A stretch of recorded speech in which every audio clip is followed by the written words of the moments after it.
In other news, the Caribbean Poetry Project workshop opened at the Multipurpose Cultural Center Monday, bringing together ministry officials and teachers and invited guests from the University of Cambridge, the Center for Commonwealth Education, and the University of the West Indies. A brief opening ceremony was held earlier today for the two-day exercise, where lecturers and participants were welcomed by Minister of Education, Dr. Jackie Quinn Leandro. The details in this Terry Andrew report. The Caribbean Poetry Project workshop will see over 45 local teachers in the area of literature from tertiary, primary and secondary schools across the island participating. A passionate Minister of Education, Dr. Jackie Quinn Leandro, who officially opened the workshop, speaks of the initiative. As a medium for enhancing language skills in our schools and our society at large, this poetry project is rich.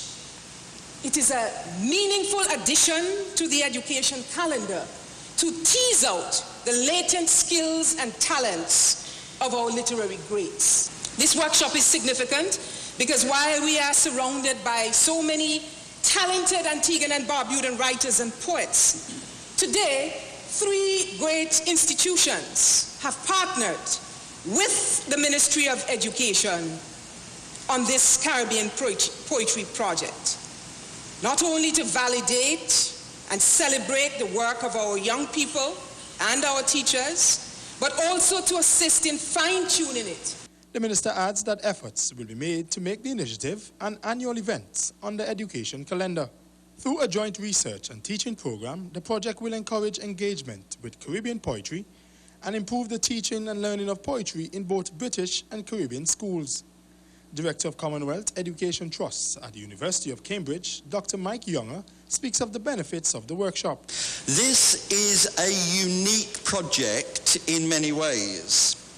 It acknowledges the mainstream links between the Caribbean and the United Kingdom, and it builds on the enormous positive contribution which Caribbean poetry has made to British literature and to British culture, as well as to Caribbean literature and Caribbean culture. It brings together a wealth of experience, enthusiasm, commitment, and a sense of joy and fun from the Caribbean and from UK colleagues working together towards a common goal. Director of Education, Jacinta Pringle, was also on hand. Pringle urges participants to pass on the knowledge learnt from the workshop to students in an effort to preserve the legacy of the West Indian tradition of poetry.